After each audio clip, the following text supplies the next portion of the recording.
भारत माता की, भारत माता की, भारत माता की।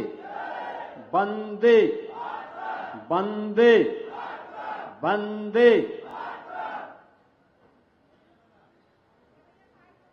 मंच पर उपस्थित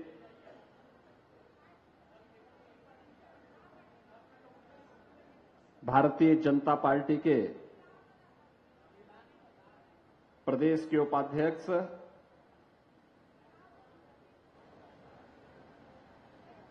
विधान परिषद सदस्य और पूर्व सांसद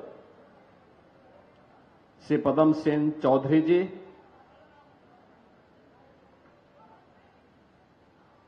बलहा की लोकप्रिय विधायक श्रीमती सरोज सोनकर जी, माननीय विधायकगण श्री सुरेश्वर सिंह जी, श्री सुभाष त्रिपाठी जी,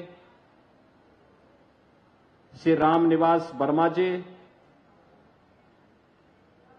अध्यक्ष जिला पंचायत बहराइच श्रीमती मंजू सिंह जी, श्री ब्रजेश पांडे जी,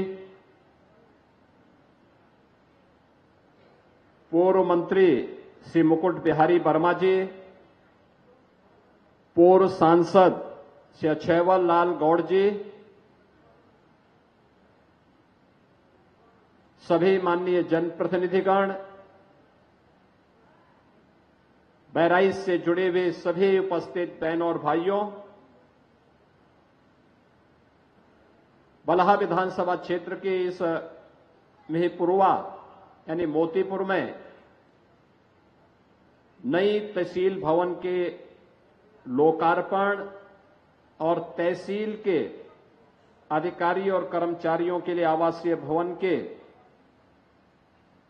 शिलान्यास के लिए आयोजित आज के समारोह के अवसर पर मैं आप सभी इस पूरे तहसील वासियों को और पूरे बहराइच जनपद के वासियों को हृदय से बधाई देता हूं और उन सब के प्रति अपनी शुभकामनाएं भी देता हूं। बहराइच जनपद भारत की ऋषि परंपरा से जुड़ा हुआ जनपद है। कहते हैं महर्षि बाला एक विश्व प्रसिद्ध आश्रम इसी बहराइच जनपद में था और बहराइच की पहचान और नाम उन्हीं बालार्क ऋषि के नाम पर आगे चला था और ये बहराइच वही ऐतिहासिक भूमि है जहां पर एक विदेशी आक्रांता को धूल दूषित करते हुए महाराज सुहेलदेव ने भारत की विजय पताका को दिग दिगंत तक पहुंचाने का काम किया था। महाराज सुहेलदेव का शौर्य और पराक्रम इस स्तर का था, उन्होंने विदेशी आक्रांताओं के साथ जो शौर्य और पराक्रम का परिचय दिया था उसी की परिणति थी कि 150 वर्षों तक कोई विदेशी आक्रांता भारत पर हमला करने की कोई दुस्साहस नहीं कर पाया था। बहनों और भाइयों, ऐसी पावन धरा को जो ऋषि बालार्क की साधना से पवित्र हुई हो, जिस पावन धरा को अपने शौर्य और पराक्रम से महाराज सुहेलदेव ने विजय भूमि के रूप में बदल करके इसे बहराइच की पहचान दी, इस बहराइच की पावन धरा को नमन करते हुए मैं आप सबका हृदय से अभिनंदन करता हूं। बहराइच को उसकी पहचान से वंचित करने का प्रयास हुआ था और यही कारण था पिछली सरकारें घोषणा करती थी, घोषणे पे घोषणा करती थी, कार्य नहीं हो पाते थे। मेपुरवा तहसील आज तक भवन नहीं, जबकि एक सामान्य नागरिक के लिए सबसे ज्यादा उसका कार्य पड़ता है तहसील से। भूमि संबंधी रिकॉर्ड हो, उसके पैमाइश की कार्रवाई हो, वरासत की कार्रवाई हो, नामांतरण हो, बंटवारे का कार्य हो, या फिर लैंड यूज से जुड़ी हुई, ये सभी मामलों का निस्तारण का केंद्र तो तहसील है। आपको अपने विरासत को आगे बढ़ाना हो, खेत के कागजात आपको चाहिए, उसका केंद्र तो तहसील है। जब तहसील की अपना भवन ही नहीं होगा, एक सामान्य न्याय को राजस्ववाद से जुड़े हुए मामलों में क्या न्याय मिल पाएगा? बहनों और भाइयों, जब 2017 में भारतीय जनता पार्टी के डबल इंजन की सरकार प्रदेश में आई, उस समय 33 लाख से अधिक ऐसे मामले थे, राजस्ववाद थे, जो लंबित पड़े थे। 33 लाख से अधिक मामले, जिसमें वरासत का मामला था, नामांतरण का मामला था, लैंड यूज के मामले थे, बंटवारे के मामले थे, पैमाइश के मामले थे। आप अनुमान करिए कि 33 लाख मामले अगर लंबित हैं, तो गांव-गांव में मारपीट होना, बलवा होना, दबंगों के द्वारा गरीब की जमीन को जबरन हथिया लेना, ये आम बात रही होगी।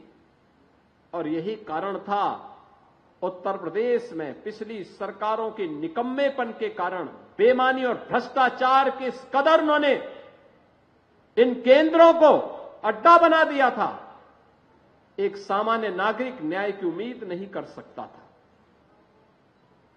गरीब की आवाज को दबाई जाती थी। हम लोगों ने एक समय सीमा तय की, राजस्व संहिता तैयार करके सुनिश्चित किया कि एक समय सीमा के बाद अगर वाद लंबित है तो जवाबदेही तय होगी।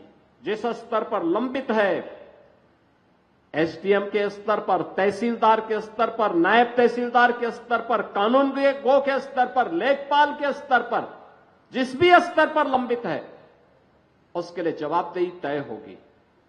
और सरकार की कार्रवाई का परिणाम है कि एंटी भूमाफिया टास्क फोर्स के माध्यम से 64,000 एकड़ लैंड को अवैध काम भी किया गया। प्रदेश में निवेश आ रहा है, लेकिन अभी भी एक चैलेंज है हम लोगों के सामने, और चैलेंज वही, सरकार ने इसके लिए, डबल इंजन की सरकार ने फिर इसमें और व्यवस्था की है कि गांव में ग्राम सचिवालय होगा। ग्राम सचिवालय में ऑप्टिकल फाइबर या वाईफाई की हम सुविधा देंगे, और गांव में ही गांव के लोगों को बैंक की सुविधा भी देंगे। गांव में ही जन्म प्रमाण पत्र, मृत्यु प्रमाण पत्र, आय प्रमाण पत्र, जाति प्रमाण पत्र, निवास प्रमाण पत्र, ये सभी गांव में ही उसे उपलब्ध हो जाने चाहिए। ऑनलाइन ये सुविधा गांव में उन्हें प्राप्त हो। ज्यादातर ग्राम पंचायतों ने इस कार्य को आगे बढ़ाना प्रारंभ किया है। और दूसरा, लैंड रिकॉर्ड को डिजिटाइज करना। अब पैमाइश में मनमानापन नहीं चल सकता कि गरीब को थोड़ा सा घुमा दो तो एक गरीब का हक कोई मार ले। ये तो सारे के सारे हम सैटेलाइट के माध्यम से ऐसी व्यवस्था करेंगे कि 1 इंच लैंड भी किसी गरीब की मारी नहीं जाएगी, और इस व्यवस्था को लागू करने के लिए सरकार आगे बढ़ चुकी है। इसके लिए अच्छी तहसील भवन की आवश्यकता थी, और इसीलिए आज मैं स्वयं ही मिहीपुरवा में आया हूं, इस मोतीपुर में आया हूं, आप सबको समर्पित करने के लिए, इस तहसील भवन को करने के लिए आया हूं। अब ऐसा भी नहीं हो सकता कि यहां तहसील में जिन अधिकारियों की तैनाती होगी वे बहराइच में रहेंगे। नहीं, उनके लिए आवास भी यहीं बनेगा और यहीं पे कैंपस में रह करके उस समस्या का समाधान भी करेंगे। हमने पहले ही कह रखा है, जहां तहसील है, जहां ब्लॉक है, जहां थाना है, जहां सर्किल है, वहां के अधिकारी वहीं पे रहे, रात्रि निवास वहीं पर करें, क्योंकि बहानेबाजी नहीं चल सकती और वहीं पर रहने के लिए उन्हें कहा गया है।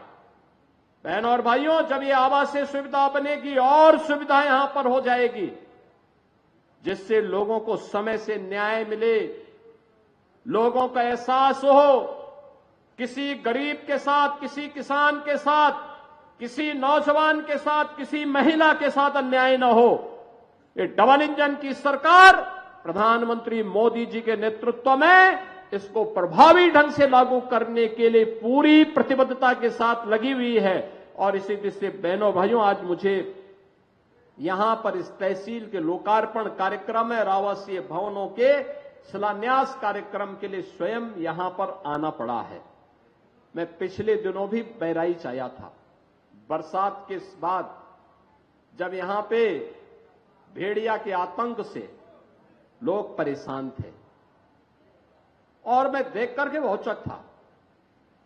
वो भेड़िया जो है यहां पे सामान्य दिनों में तो कोई नुकसान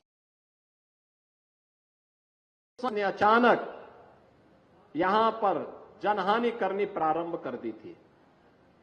काफी बच्चों को उसने अपना शिकार बनाया था और अंततः पकड़ा गया। आखिर ये सब चीजें जो आ रही हैं, हम लोगों ने पहले ही मानव वन्य जीव संघर्ष को आपदा की श्रेणी में रख करके, यद्यपि किसी जनहानि की भरपाई नहीं हो सकती, लेकिन उस परिवार को मुआवजा मिल सके, मुआवजा देने के लिए ऐसे लोगों को हम लोगों ने पहले व्यवस्था कर दी है और वह 5 लाख रुपए का हम तत्काल उन लोगों को आपदा राहत कोष से धनराशि भी उपलब्ध करवाते हैं जो लोग मानव वन्य जीव संघर्ष के शिकार होते हैं। अनंत संभावनाओं को समेटे हुआ यह बहराइच जनपद घाघरा और सरयू नदी के तट पर स्थित है। खेती उपजाऊ है, अत्यंत उर्वरा भूमि है, पर्याप्त वन संपदा है। कर्तनिया यहां पर एक वन्य जीव का अभ्यारण्य भी है। पर्यटन की अनंत संभावनाएं हैं और अब तो बहराइच में उनका मेडिकल कॉलेज भी बन गया है और बहराइच में महाराज सुहेलदेव का विजय स्मारक भी बनकर के तैयार हो गया, जिसको कुछ ही दिनों में लोकार्पण की कार्रवाई संपादित होगी। बहनों और भाइयों, ये वही जनपद है जो पहले अव्यवस्था और अराजकता का शिकार हुआ करता था। आज बहराइच में कोई अव्यवस्था नहीं फैला सकता, कोई नहीं फैला सकता। आज उत्तर प्रदेश में आप देख रहे होंगे, महाकुंभ के इस भव्य आयोजन के बाद पूरी दुनिया उत्तर प्रदेश की तरफ कौतूहल की निगाहों से देख रही है। आपने अभी 2 दिन पहले देश की संसद में आदरणीय प्रधानमंत्री जी के द्वारा महाकुंभ पर दिए गए वक्तव्य को आप लोगों ने सुना होगा। प्रधानमंत्री जी ने भूरी भूरी प्रशंसा की है उत्तर प्रदेश वासियों की और महाकुंभ के आयोजन की। मानवता का इतना बड़ा आयोजन दुनिया में कहीं नहीं हुआ है, कोई नहीं कर सकता है। उत्तर प्रदेश में हुआ है। मां गंगा, मां यमुना, मां सरस्वती की त्रिवेणी के संगम में 66 करोड़ से अधिक लोग श्रद्धालु जनों का आगमन। ये भारत की महान सनातन संस्कृति की युग गाथा को अनंत काल तक गाने के लिए आने वाली पीढ़ी को विरासत के रूप में छोड़ चुकी है। और उसी परंपरा का एहसास कराने के लिए आज मैं आपके पास आया हूं। आप सबसे कहने के लिए, एक तरफ एक भारत श्रेष्ठ भारत की परिकल्पना साकार हो रही है, पूरा देश एकजुट होकर के कार्य कर रहा है। उन स्थितियों में मैं सभी उत्तर प्रदेश वासियों से कहना चाहूंगा, जब भारत की सनातन संस्कृति और भारत की परंपरा का गुणगान दुनिया कर रही है, तब भारत के महापुरुषों के प्रति श्रद्धा और सम्मान का भाव हर नागरिक का दायित्व होना चाहिए। उन स्थितियों में किसी भी आक्रांता को महिमा मंडन नहीं करना चाहिए। आक्रांता का महिमा मंडन का मतलब देशद्रोह की नींव को पुख्ता करना, और स्वतंत्र भारत ऐसे किसी देशद्रोही को स्वीकार नहीं कर सकता है जो भारत के महापुरुषों को अपमानित करता हो, उन आक्रांताओं का महिमा मंडन करता हो, जिन आक्रांताओं ने भारत की सनातन संस्कृति को रौंदने का कार्य किया था, बहन बेटियों की इज्जत पर हाथ डालने का काम किया था, हमारी आस्था पर प्रहार किया था, उसे आज का ये नया भारत स्वीकार करने को कतई तैयार नहीं है। और इसीलिए मैं आपके कहने के लिए आया हूं, विकास की एक गाथा तभी आगे बढ़ सकती है जब हम अपनी विरासत को पूरे गौरव के साथ आगे बढ़ाने का काम कर रहे हैं। हमारी गौरव गाथा विरासत के साथ जुड़ती है, विरासत विकास के साथ जुड़ता है। विरासत और विकास की अद्भुत गाथा का ही एक नया रूप है बहराइच का, जहां मेडिकल कॉलेज भी बन गया है, और साथ साथ हमने बहराइच का बाईपास भी स्वीकृत कर दिया है। बहराइच में एक नया बाईपास भी होगा। नेपाल से कनेक्टिविटी को आसान कर लिया है, और यहां पर जो कर्तनिया घाट वन्य जीव प्रभाग है, इसको टूरिज्म की दृष्टि से इको टूरिज्म के एक नए हब के रूप में विकसित करने के लिए कोई भी लखनऊ से आएगा, 1-1.25 घंटे की दूरी पर बहराइच में महाराज सुहेल देव के विजय स्तंभ के प्रति नमन करेगा, और वहां से कर्तनिया घाट में इको टूरिज्म का आनंद लेकर के यहां पर ढेर सारे रोजगार को आगे विकसित करने में अपना योगदान देगा। और उसी योगदान के प्रति आप सबके सहयोग के लिए आज हम सब आपके बीच में यहां पर आए हैं। बहनों और भाइयों, आज आप देख रहे होंगे, ये वही जनपद है जिस जनपद की 2017 के पहले जो जनपद की यहां पे जो जीडीपी थी, वह इस जनपद की मात्र 6,934 करोड़ थी। और आज जब हम 23-24 की बात करते हैं तो यह कई गुना आगे बढ़ करके 25,000 करोड़ रुपए से अधिक हो चुकी है अकेले बहराइच की। बहराइच में इस दौरान यहां पे निवेश के भी ढेर सारे प्रस्ताव आए हैं। बहराइच में निवेश हो, अब इसके लिए लोग आ रहे हैं। निवेश का मतलब रोजगार का सृजन, आगे बढ़ना, उस प्रकार की व्यवस्था को आगे बढ़ाना, और ये चीजें आज एक और सरकार तेजी के साथ आगे बढ़ाने का काम कर रही है। आज मुझे अभी गोंडा में बहराइच के युवाओं को भी हम लोग मुख्यमंत्री युवा उद्यमी योजना के अंतर्गत कई युवाओं को 5 लाख रुपए तक का ब्याज मुक्त ऋण उपलब्ध करवाने का कार्य करने जा रहे हैं, जिससे वह भी एक युवा उद्यमी के रूप में अपनी पहचान बना सके।